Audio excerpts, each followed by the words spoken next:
इस समय पश्चिमी एशिया की हालत चिंताजनक है।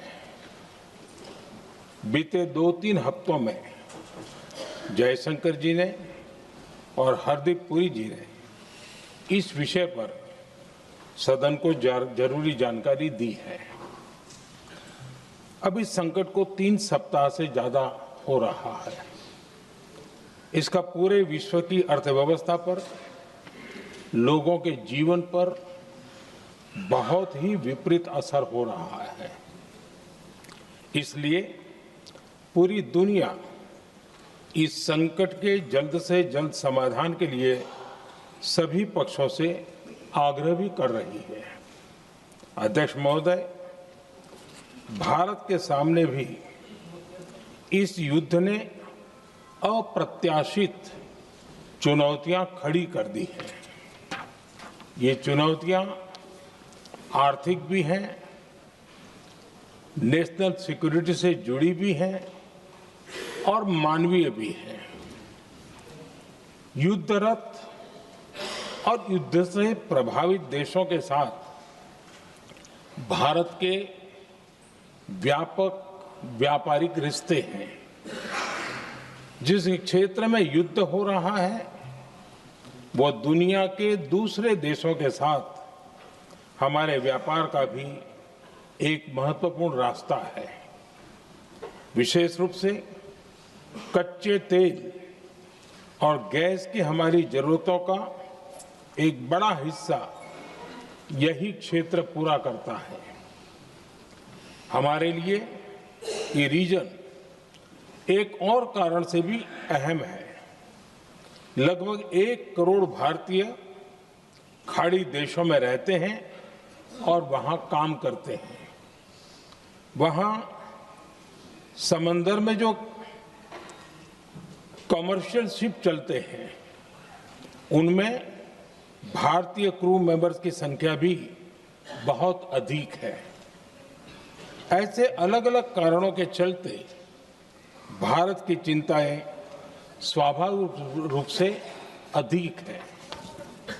इसलिए ये आवश्यक है कि भारत की संसद से इस संकट को लेकर एक मत और एकजुट आवाज दुनिया में जाए।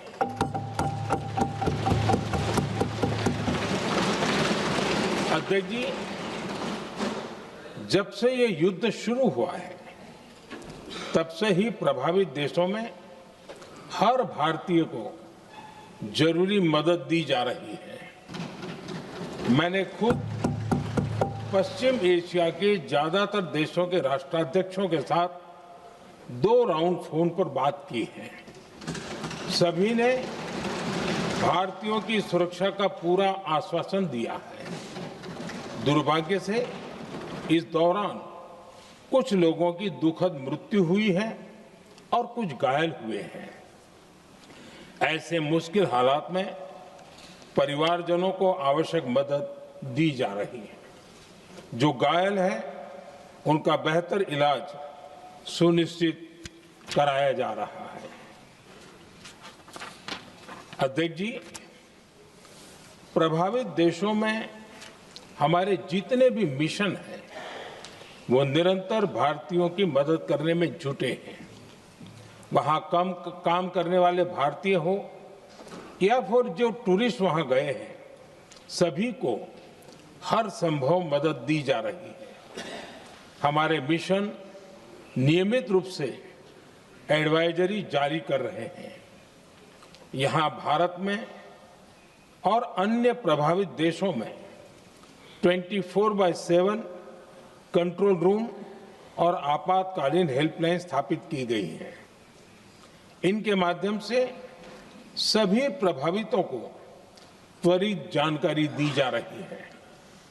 अध्यक्ष जी, संकट की स्थिति में देश विदेश में भारतीयों की सुरक्षा हमारी बहुत बड़ी प्राथमिकता रही है। युद्ध शुरू होने के बाद से लेकर अब तक 3,75,000 से अधिक भारतीय सुरक्षित भारत लौट चुके हैं। ईरान से ही अभी तक लगभग 1000 भारतीय सुरक्षित वापस लौटे हैं। इनमें 700 से अधिक मेडिकल की पढ़ाई करने वाले युवा हैं। खाड़ी देशों में भारतीय स्कूलों में हजारों विद्यार्थी पढ़ते हैं। सीबीएसई ने ऐसे सभी भारतीय स्कूलों में होने वाली कक्षा 10वीं और 12वीं की निर्धारित परीक्षाओं को रद्द कर दिया है। इन बच्चों की पढ़ाई निर्बाध चलती रहे, इसके लिए सीबीएसई उचित कदम उठा रही है। यानी सरकार संवेदनशील भी है, सतर्क भी है और हर सहायता के लिए तत्पर भी है। माननीय अध्यक्ष जी, भारत में बड़ी मात्रा में कच्चा तेल, गैस और फर्टिलाइजर जैसी अनेक जरूरी चीजें हॉर्मुज स्ट्रेट के रास्ते से आती हैं। युद्ध के बाद से ही हॉर्मुज स्ट्रेट में जहाजों का आना जाना बहुत चुनौतीपूर्ण हो गया है। बावजूद इसके हमारी सरकार का ये प्रयास रहा है कि पेट्रोल, डीजल और गैस की सप्लाई बहुत ज्यादा प्रभावित न हो। देश के सामान्य परिवारों को परेशानी भी कम से कम हो, इस पर हमारा फोकस रहा है। हम सभी जानते हैं, देश अपनी जरूरत की 60% एलपीजी आयात करता है। इसकी सप्लाई में अनिश्चितता के कारण सरकार ने एलपीजी के डोमेस्टिक उपयोग को प्राथमिकता दी है। साथ ही एलपीजी के देश में ही उत्पादन को भी बढ़ाया जा रहा है। पेट्रोल, डीजल की सप्लाई पूरे देश में सुचारू रूप से होती रहे, इस पर भी लगातार काम किया गया है। अध्यक्ष जी, आज की इन परिस्थितियों में एनर्जी सिक्योरिटी को लेकर बीते एक दशक में उठाए गए कदम और भी प्रासंगिक हो गए हैं। भारत ने बीते 11 वर्षों में अपनी एनर्जी इंपोर्ट का डाइवर्सिफिकेशन किया है। पहले क्रूड ऑयल, एलएनजी, एलपीजी ऐसी एनर्जी जरूरतों के लिए 27 देशों से इंपोर्ट किया जाता था। वहीं आज भारत 41 देशों से एनर्जी इंपोर्ट करता है। अध्यक्ष जी, बीते दशक में भारत ने संकट के ऐसे ही समय के लिए कच्चे तेल के भंडारण को भी प्राथमिकता दी है। आज भारत के पास 53 लाख मीट्रिक टन से अधिक का स्ट्रेटेजिक पेट्रोलियम रिजर्व है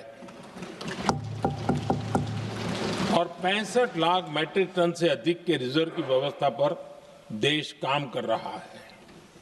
हमारी तेल कंपनियों के पास जो रिजर्व रहता है वो अलग है।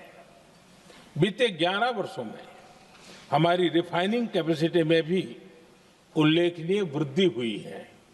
अध्यक्ष जी, सरकार अलग अलग देशों के सप्लायर्स के साथ भी लगातार संपर्क में है। प्रयास ये है कि जहां से संभव हो वहां से तेल और गैस की सप्लाई होती रहे।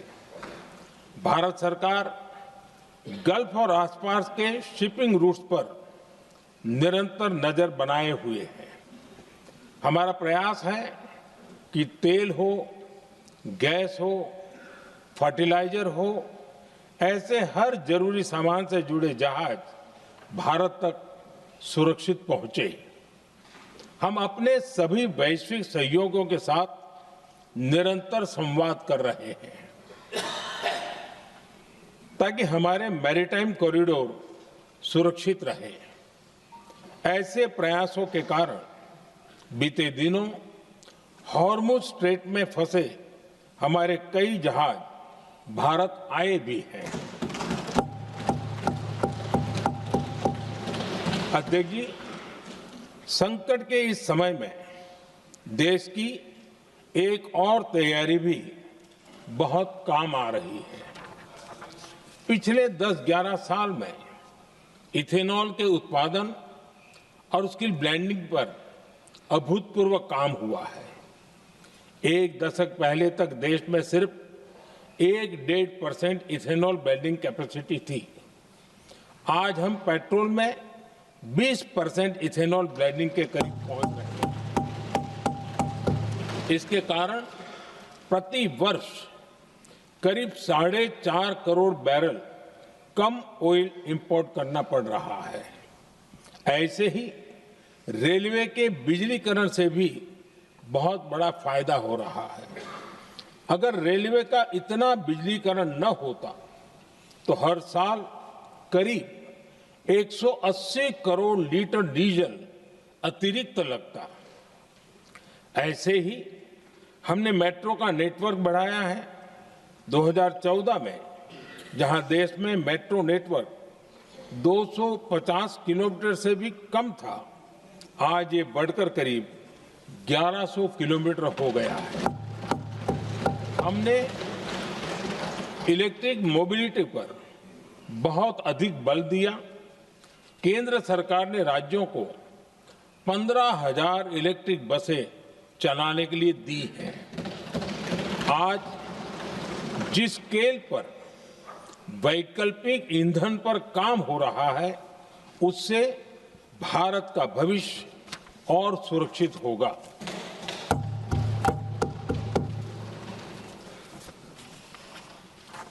आदरणीय अध्यक्ष जी, हम जानते हैं कि एनर्जी आज इकोनॉमी की रीढ़ है और ग्लोबल एनर्जी नीड्स को पूरा करने वाला एक बड़ा सोर्स वेस्ट एशिया है। स्वाभाविक है कि दुनिया भर की अर्थव्यवस्था वर्तमान संकट से प्रभावित हो रही है और भारत पर इसका कम से कम दुष्प्रभाव हो, इसके लिए निरंतर प्रयास किए जा रहे हैं। सरकार इसके शॉर्ट टर्म, मीडियम टर्म और लॉन्ग टर्म ऐसे हर असर के लिए एक रणनीति के साथ काम कर रही है। आज भारत की इकोनॉमी के फंडामेंटल्स मजबूत है। इससे भी देश को बहुत मदद मिली है। हम हर सेक्टर के स्टेक होल्डर्स के साथ चर्चा कर रहे हैं।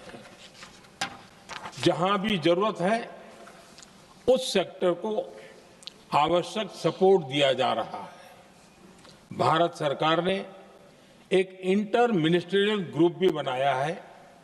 ये ग्रुप हर रोज मिलता है और हमारे इंपोर्ट एक्सपोर्ट में आने वाली हर दिक्कत का आकलन करता है और ये ग्रुप आवश्यक समाधान पर भी निरंतर काम करता है। मुझे पूरा भरोसा है कि सरकार और इंडस्ट्री के साझा प्रयासों से हम परिस्थितियों का बेहतर सामना कर पाएंगे। माननीय अध्यक्ष जी, एक बड़ा सवाल ये है कि युद्ध का खेती पर क्या प्रभाव होगा। देश के किसानों ने हमारे अन्न के भंडार भर रखे हैं, इसलिए भारत के पास पर्याप्त खाद्यान्न है। हमारा ये भी प्रयास है कि खरीफ सीजन की ठीक से बुआई हो सके। सरकार ने बीते सालों में आपात स्थिति से निपटने के लिए खाद की पर्याप्त व्यवस्था भी की है। अतीत में भी हमारी सरकार ने दुनिया के संकटों का बोझ किसानों पर नहीं पड़ने दिया था।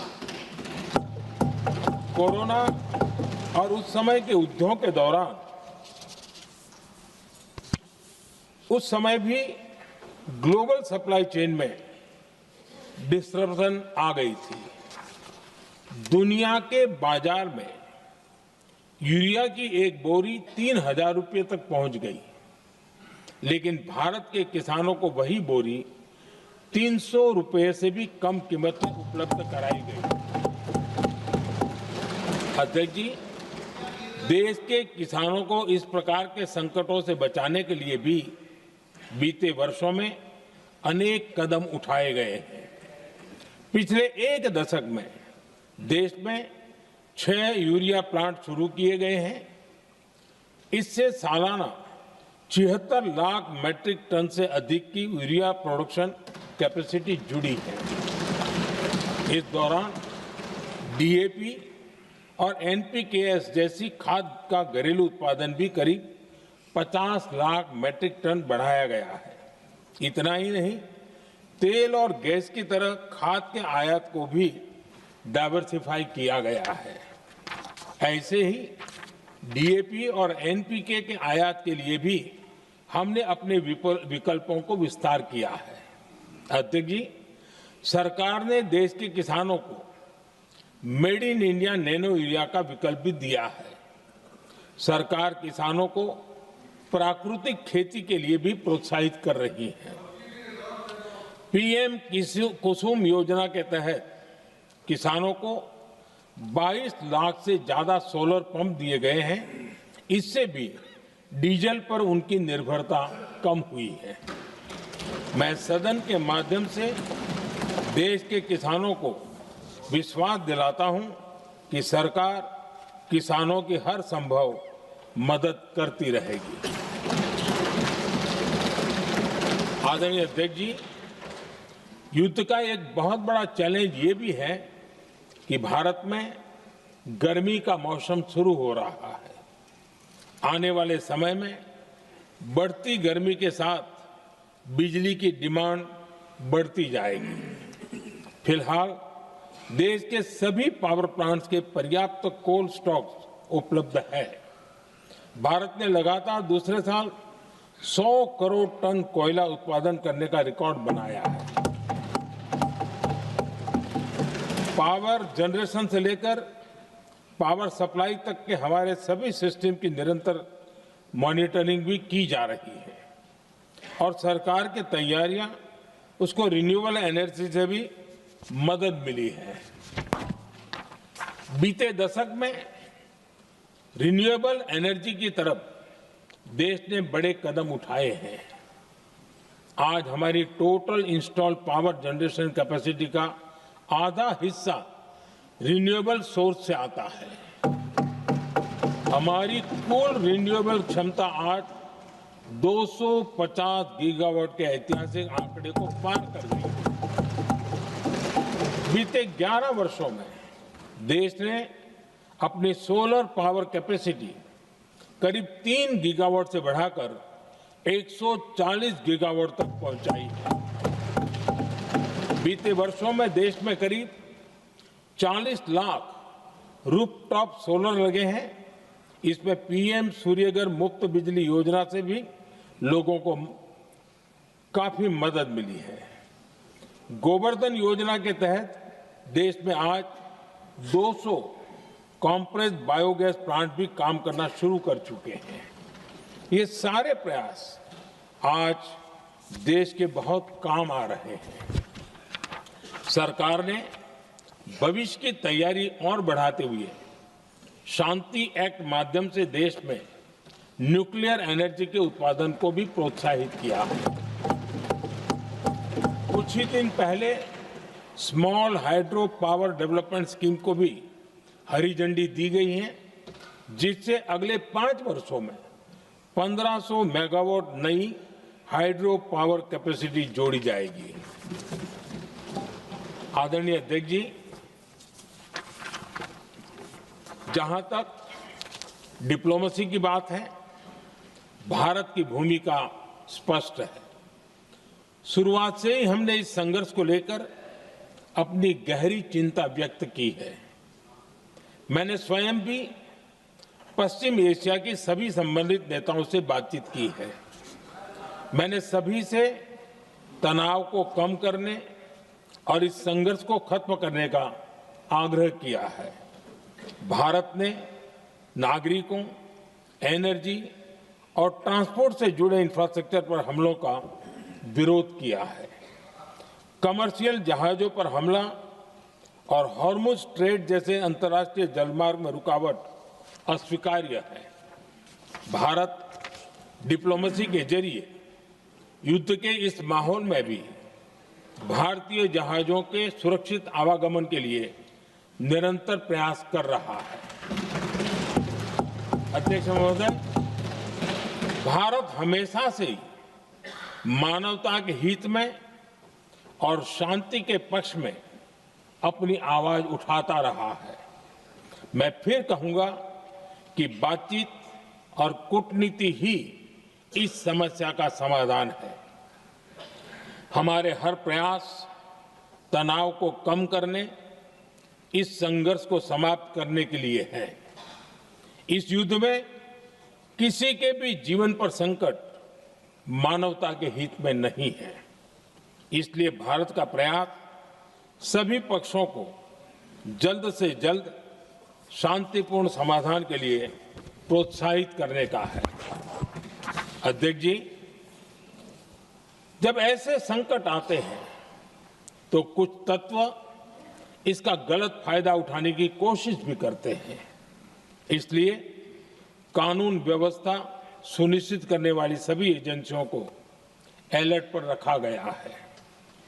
कोस्टल सिक्योरिटी हो, बॉर्डर सिक्योरिटी हो, साइबर सिक्योरिटी हो, स्ट्रेटेजिक इंस्टॉलेशंस हो, सबकी सुरक्षा को और मजबूत किया जा रहा है। अध्यक्ष जी, इस युद्ध के कारण दुनिया में जो कठिन हालात बने हैं, उनका प्रभाव लंबे समय तक बने रहने की आशंका है। इसलिए हमें तैयार रहना होगा, हमें एकजुट रहना होगा।